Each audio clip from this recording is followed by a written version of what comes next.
Hi everyone. तो last वाले class में ना हमने देखा था inductive effect, types of inductive effect and application of inductive effect. अब हम देखेंगे इलेक्ट्रॉन डिस्प्लेसमेंट का सेकेंड टाइप मेसोमेरिक इफेक्ट, और इसको हम बोल सकते हैं रेजोनेटिक इफेक्ट। तो ये वाला इलेक्ट्रॉन डिस्प्लेसमेंट पढ़ने से पहले तो जानना है in what condition resonance will takes place. तो फर्स्ट हम देखते हैं कंडीशन फॉर रेजोनेंस। ओके, तो देखो फर्स्ट कंडीशन है अगर अल्टरनेट पोजीशन पे, अल्टरनेट कोई एक सिस्टम पे अल्टरनेट पोजीशन पे अगर ऐसा कुछ रहा, सिंगल बॉन्ड और डबल बॉन्ड कॉन्जुगेशन। देखो कैसे, इसका मतलब क्या है, मैंने कोई एक सिस्टम लिया जैसे कि CH2 double bond CH double bond CH2। अब क्या होगा, ये वाला जो डबल बॉन्ड है ये इस तरफ शिफ्ट होगा। अगर ये इस तरफ शिफ्ट होगा तो ये वाला कार्बन के पास देखो 1, ये डबल बॉन्ड शिफ्ट होगा तो 2, 3, 4, ये हाइड्रोजन में तो है 4 हो गया। इसका वैलेंस से सेटिस्फाई नहीं हो रहा तो ये क्या करेगा, अपना एक पुराने बॉन्ड को ब्रेक करेगा। तो कौन सा बॉन्ड ब्रेक करेगा, यहाँ पे सिग्मा बॉन्ड है और पाई बॉन्ड है, और हमें पता है पाई बॉन्ड ज़्यादा ईजी होता है ब्रेक करने के लिए। तो ये वाला जो पाई बॉन्ड है ये ब्रेक करके इस कार्बन के ऊपर आएगा। अगर इस कार्बन के ऊपर आया तो इसका तो और कोई चारा भी नहीं है, इसको ये तो और बॉन्ड फॉर्मेशन नहीं कर सकता, तो अपना इलेक्ट्रॉन ही अपने पास ही रखेगा। तो नेक्स्ट जो स्ट्रक्चर होगा वो कैसे होगा, CH2 bond CH double bond CH bond CH2। ये अपना इलेक्ट्रॉन अपने पास रखेगा इसलिए नेगेटिव चार्ज, और ये अपना इलेक्ट्रॉन डोनेट कर दिया इसलिए इसके ऊपर पॉजिटिव चार्ज। ठीक है, सेकेंड वाला कंडीशन है pi sigma positive charge conjugation. अगर कोई सिस्टम में ऐसे हुआ पाई बॉन्ड इसके बाद सिग्मा बॉन्ड इसके बाद पॉजिटिव चार्ज, तो वहाँ पे रेजोनेंस हो सकता है। देखो कैसे, जैसे कि मान लो एक example CH2 double bond CH double bond CH2 और यहाँ पे आया पॉजिटिव चार्ज। तो कैसे होगा, देखो ये तो ये कार्बन इलेक्ट्रॉन डेफिशिएंट है, तो अब क्या होगा, ये वाला जो पाई बॉन्ड है ये वाला पाई बॉन्ड ब्रेक होकर इस तरफ चलाएगा। तो कैसे होगा, CH2 bond CH double bond CH2। तो ये अपना इलेक्ट्रॉन डोनेट कर दिया है तो इसके ऊपर प्लस आ जाएगा, सही है।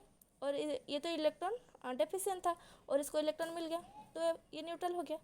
ठीक है, तो अब तीसरा है अगर कोई सिस्टम में ऐसा कॉन्जुगेशन होगा पाई सिग्मा नेगेटिव चार्ज, अगर ऐसा कोई कॉन्जुगेशन होगा तो वहाँ पर रेजोनेंस होगा। देखो ये वाला जैसे CH2 double bond CH bond CH2 minus, अगर हम इस पाई बॉन्ड को इस तरफ शिफ्ट करते हैं तो यहाँ पे तो नेगेटिव है और एक आ जाएगा, तो नेगेटिव नेगेटिव रिपल्सन होगा जिसकी वजह से अनस्टेबल हो जाएगा। तो क्या होगा, ये नेगेटिव चार्ज जो है वो यहाँ पे शिफ्ट होगा और ये वाला बॉन्ड इस कार्बन के ऊपर शिफ्ट होगा। तो क्या होगा, CH2 यहाँ पे आया पॉजिटिव आया, यहाँ पे CH, यहाँ पे डबल बॉन्ड CH2। ठीक है, सॉरी ये नेगेटिव है, नेगेटिव। ठीक है, फोर्थ वाला क्या है, अगर कोई सिस्टम में ऐसा कॉन्जुगेशन होगा पाई सिग्मा और उसके बाद लोन पेयर होगा। देखो कैसे होगा, CH2 double bond CH, suppose मान लो मैंने यहाँ पे NH2 ले लिया और नाइट्रोजन के पास क्या है, लोन पेयर है। तो ये बॉन्ड अगर इस तरह ब्रेक होगा तो लोन पेयर है और एक बॉन्ड आया मतलब इलेक्ट्रॉन आया, तो दोनों के बीच में नेगेटिव नेगेटिव रिपल्सन होगा तो ये अनस्टेबल हो जाएगा। इस वजह से क्या होगा, ये वाला लोन पेयर इस तरफ शिफ्ट होगा और पाई बॉन्ड फॉर्मेशन करेगा, और ये वाला पाई बॉन्ड इस तरफ शिफ्ट होगा, यहाँ पे नेगेटिव चार्ज शो करेगा। तो ये वाला नेक्स्ट स्ट्रक्चर क्या होगा, CH2 minus bond CH double bond NH2 plus. Plus क्यों हुआ, कि ये जो पाई बॉन्ड शो करेगा एक इलेक्ट्रॉन नाइट्रोजन के पास रहेगा और एक इलेक्ट्रॉन तो कार्बन के पास रहेगा ना, तो इसकी वजह से पाई बॉन्ड। ठीक है, फिफ्थ कॉन्जुगेशन क्या है, अगर कोई सिस्टम में ऐसे होगा पाई सिग्मा और इसके बाद फ्री रेडिकल मतलब ये वाला फ्री रेडिकल, तो वहाँ पर भी हमारा रेजोनेंस हो सकता है। जैसे कि CH2 double bond CH bond CH2 यहाँ पे डॉट, तो कैसे होगा रेजोनेंस, ये वाला बॉन्ड इस तरफ आएगा तो क्या होगा, CH2 bond CH double bond CH2। कैसे हुआ, ये वाला देखो, और यहाँ पे क्या आ जाएगा, फ्री रेडिकल चलाएगा। तो तो अब ना एक ऐसे एक्सेप्शन है, देखो मान लो अगर कोई सिस्टम में ऐसा रहा, यहाँ पे फ्री रेडिकल हो या फिर पॉजिटिव चार्ज हो, नेगेटिव चार्ज हो या फिर लोन पेयर हो, तो यहाँ पे ना ये जो रेजोनेंस है, रेजोनेंस ये पॉसिबल है, नहीं होगा। जैसे कि एग्जांपल मान लो, मैं सपोज लेती हूँ पिरिडिन का एग्जांपल लेती हूँ, ठीक है। पिरिडिन क्या है हमारा, यहाँ पे देखो लोन पेयर है, तो देखो यहाँ पे अगर सिंगल बॉन्ड, इसके बाद नाइट्रोजन है और इसके ऊपर लोन पेयर है, फिर डबल बॉन्ड है, इस तरह के स्ट्रक्चर में रेजोनेंस नहीं होता। तो और एक मैं एग्जांपल मान लो, देखो जैसे carbon bond carbon, double bond, यहाँ पे कार्बन, यहाँ पे मैंने ले लिया पॉजिटिव चार्ज, यहाँ पे डबल बॉन्ड कार्बन, यहाँ पे कार्बन, तो इस जगह पे भी रेजोनेंस नहीं होगा, ठीक है। तो अब ना आते हैं मेन पार्ट को, हमारे क्या था, अब हम देखने वाले क्या है, मेसोमेरिक इफेक्ट। तो what is mesomeric effect? Mesomeric effect क्या है? It is a permanent effect. First तो it is a permanent effect, okay, and it is applicable to unsaturated unsaturated means जिस वाला सिस्टम पे हैविंग मल्टीपल बॉन्ड, यानी कि double bond होगा, triple bond होगा, उस तरह सिस्टम में मेसोमेरिक इफेक्ट शो होगा। एंड इट इज़, ये जो मेसोमेरिक इफेक्ट है, mesomeric effect, it is of two type, one the plus m effect and another one is minus m effect, सही है। तो पहले तो हम देखते हैं what is plus m effect। if a group donate electron to conjugate pi system through resonance then it is called plus m effect। मतलब एक सिस्टम में अगर कोई ग्रुप होगा, एक सिस्टम में अगर कोई ग्रुप कनेक्ट होगा, अगर वो सिस्टम को, यानी कि वो रिंग हो या कोई स्ट्रेच चेन हो, उसको अगर वो इलेक्ट्रॉन डोनेट कर देगा तो वहाँ पे प्लस एम इफेक्ट्स होगा। अगर वो इलेक्ट्रॉन डोनेट करेगा, क्यों डोनेट करेगा वो इलेक्ट्रॉन? अगर उसके पास लोन पेयर इलेक्ट्रॉन होगा या फिर नेगेटिव चार्ज होगा, तो ये जो प्लस एम ग्रुप है, इसके पास क्या होगा, या अगर नेगेटिव चार्ज होगा, इलेक्ट्रॉन स्पेसिस है तो डोनेट कर देगा, या फिर लोन पेयर इलेक्ट्रॉन होगा तो वो इलेक्ट्रॉन डोनेट कर सकता है। जैसे कि एग्जांपल क्या है, क्लोरीन है, क्लोरीन के पास ऐसे लोन पेयर है, OH ग्रुप, इसके पास ऐसे लोन पेयर है, फ्लोरीन, ब्रोमीन, आयोडीन या फिर NH2 मान लो, इसके पास ऐसे तो लोन पेयर है, सॉरी एक लोन पेयर है, और यहाँ पे SH या फिर एट्सेट्रा, ओके। मान लो मैं एक पहला एग्जांपल लेती हूँ, मान लो कुछ ऐसे लिया मैं, NH2 बॉन्ड C और एक कार्बन और डबल बॉन्ड CH2, मैंने कोई ऐसा सिस्टम लिया। देखो ये तो कॉन्जुगेशन में sigma bond pi bond, sigma bond pi bond ऐसे है। अब ना क्या है, ये जो NH2 है, नाइट्रोजन के ऊपर लोन पेयर है और NH2 बॉन्डेड है कार्बन का एक चेन पे, जिसमें कि alternate single bond double bond conjugation है। तो होगा ये जो लोन पेयर है वो ये जो फ्रंट वाला कार्बन है इसको डोनेट कर देगा, ठीक है।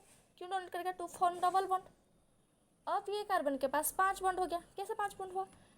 ये तो 3 बॉन्ड हुआ, यहाँ पे 4 हुआ और यहाँ पे तो हाइड्रोजन भी लगा होगा ना, यहाँ पे 5 बॉन्ड हो गया, तो इसका वैलेंसी सेटिस्फाई नहीं हो रहा है, ठीक है।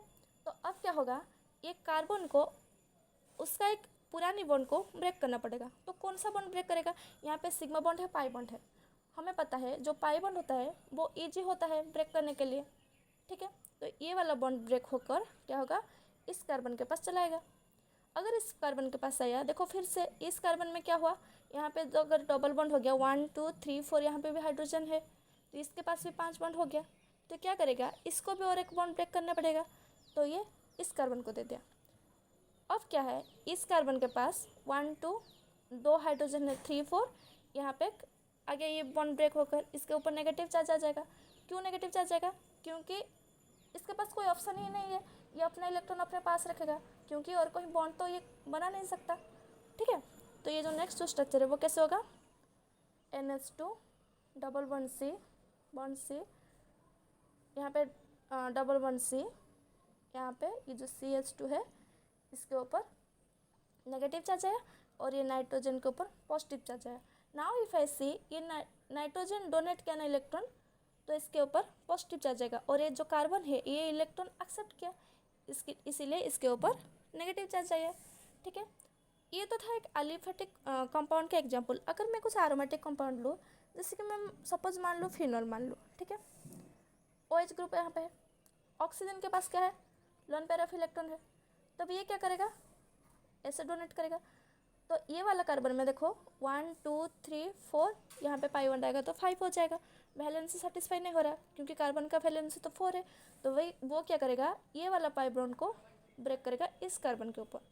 तो कैसे होगा स्ट्रक्चर, यहाँ पे डबल बॉन्ड ऑक्सीजन H, ये अपना इलेक्ट्रॉन डोनेट क्या है, इसलिए इसके ऊपर पॉजिटिव चार्ज और यहाँ पे नेगेटिव चार्ज, और यहाँ पे ऐसे। ये ना अब ख़त्म नहीं हुआ, ये ऐसे रेजोनेंस चलता रहेगा टिल द लास्ट कार्बन। देख लेते हैं हम। अब क्या होगा, ये वाला नेगेटिव यहाँ पे पाई बॉन्ड फॉर्मेशन करेगा, और ये वाला जो पाई बॉन्ड है इस कार्बन का भी 5 बॉन्ड हो गया, तो ये वाला पाई बॉन्ड है इस तरफ ब्रेक करेगा। ठीक है, तो कैसे होगा स्ट्रक्चर, OH यहाँ पे पॉजिटिव, यहाँ पे नेगेटिव, ऐसे। अब ये इस तरफ शिफ्ट होगा और ये इस तरफ शिफ्ट होगा, तो कैसे स्ट्रक्चर होगा, OH यहाँ पे पॉजिटिव, यहाँ पे ऐसे, और यहाँ पे नेगेटिव। अब क्या होगा, ये वाला जो नेगेटिव है ये यहाँ पे पाई बॉन्ड फॉर्मेशन करेगा, और ये वाला जो पाई बॉन्ड है ये ब्रेक होकर ऑक्सीजन के पास फिर से चला जाएगा। ठीक है, और अब यहाँ पे क्या होगा, ये OH रहा, पॉजिटिव चार्ज क्यों नहीं रहा अब, क्योंकि ये वाला बॉन्ड जो आया था पहले से वो तो फिर से चला गया। ठीक है, तो यहाँ पे ऐसे हो गया, तो ये था plus same effect.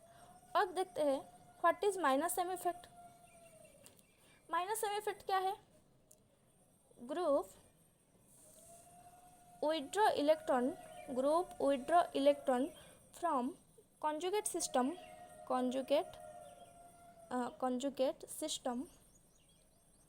towards themselves।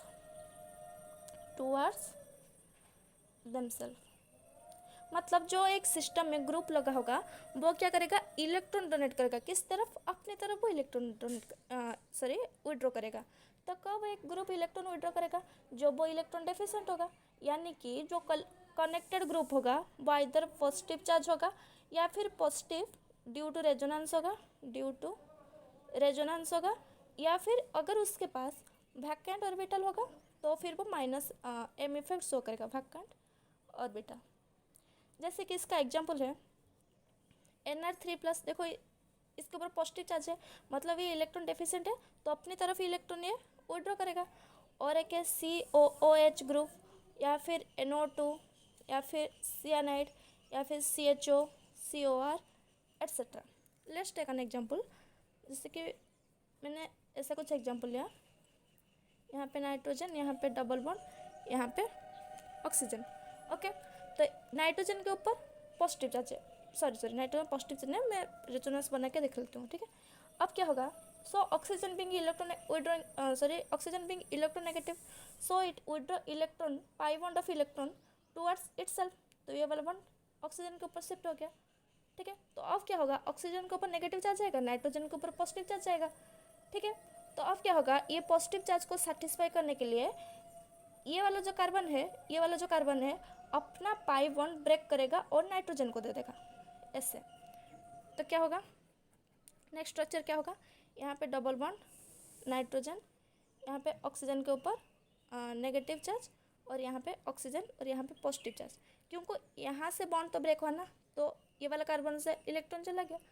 तब क्या होगा, देखो कौन सा, हाँ, तब क्या होगा, ये वाला कार्बन को सेटिस्फाई करने के लिए ये वाला कार्बन अपना पाई बॉन्ड ब्रेक करके इसको दे देगा, बॉन्ड फॉर्मेशन करेगा।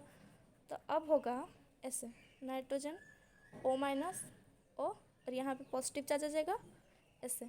अब फिर ये अपना बॉन्ड ब्रेक करके इस कार्बन को देगा, डबल बॉन्ड NO-O, और यहाँ पे पॉजिटिव चार्ज ऐसे। अब क्या होगा, ये जो नाइट्रोजन डबल बॉन्ड है ये इस तरफ चलेगा, इस कार्बन के पास आ जाएगा, और जो ऑक्सीजन के ऊपर नेगेटिव है वो इस तरफ चलेगा। तब क्या नेक्स्ट स्ट्रक्चर क्या होगा, N डबल बॉन्ड O, और यहाँ पे ऐसे। पहले जो स्ट्रक्चर था ये स्ट्रक्चर दोनों सेम हो गया। ठीक है, अब नेक्स्ट जो है, तो यहाँ पे जो NO2 ग्रुप क्या है वो माइनस एम इफेक्ट शो कराता है, क्योंकि ये अपनी तरफ कार्बन के सिस्टम से अपनी तरफ इलेक्ट्रॉन विड्रॉ करके लेता है। अब देखो, मान लो अगर मैं लोगों BH2 लूँ, तो बताना है कि ये माइनस एम ग्रुप है या फिर नहीं है। तो कैसे बताएंगे? अब तो बोलेंगे इसके पास तो लोन पेयर इलेक्ट्रॉन है नहीं, इसके पास क्या है ना, वैकेंट ऑर्बिटल है। कैसे? इसका कॉन्फ़िगरेशन क्या है, 1s2 2s2 2p n। ठीक है, तो यहाँ पे 2 इलेक्ट्रॉन, यहाँ पे 1 इलेक्ट्रॉन, तो इसका वैकेंट है और इसका ऑक्टेट भी कंप्लीट नहीं है। तो ये क्या करेगा, ये सिस्टम का इलेक्ट्रॉन अपनी तरफ विड्रॉ करेगा, इसलिए ये माइनस एम इफेक्ट शो करेगा। ठीक है, तो ओवरऑली क्या है, अगर कोई सिस्टम में इलेक्ट्रॉन डोनेटिंग ग्रुप लगा हुआ है, अगर वो सिस्टम को इलेक्ट्रॉन डोनेट कर रहा है तो वो प्लस एम इफेक्ट शो करेगा। अगर कोई इलेक्ट्रॉन विड्रॉइंग ग्रुप लगा हुआ है, यानी कि वो सिस्टम से इलेक्ट्रॉन ले रहा है, तो वहाँ पे माइनस एम इफेक्ट शो करेगा।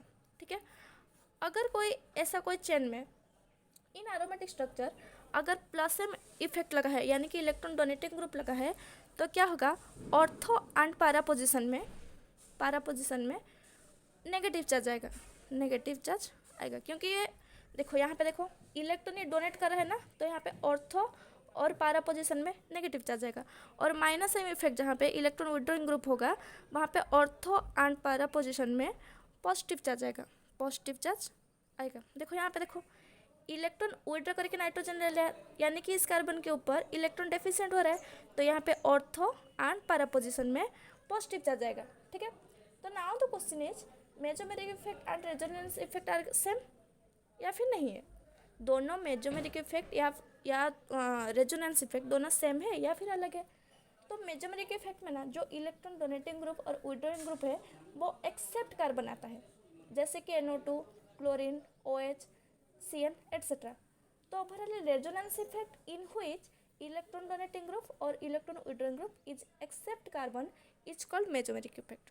ठीक है, तो मेसोमेरिक इफेक्ट जो है वो रेजोनेटिक इफेक्ट है, मगर उसमें क्या आता है, इलेक्ट्रॉन डोनेटिंग ग्रुप जो होता है और इलेक्ट्रॉन विड्रॉइंग ग्रुप जो होता है वो कार्बन का कोई नहीं आता है, वो अलग कोई ग्रुप आता है। ठीक है, तो it's all about mesomeric effect. Next वाली क्लास में ना हम स्टेबिलिटी चेक करेंगे। ठीक है।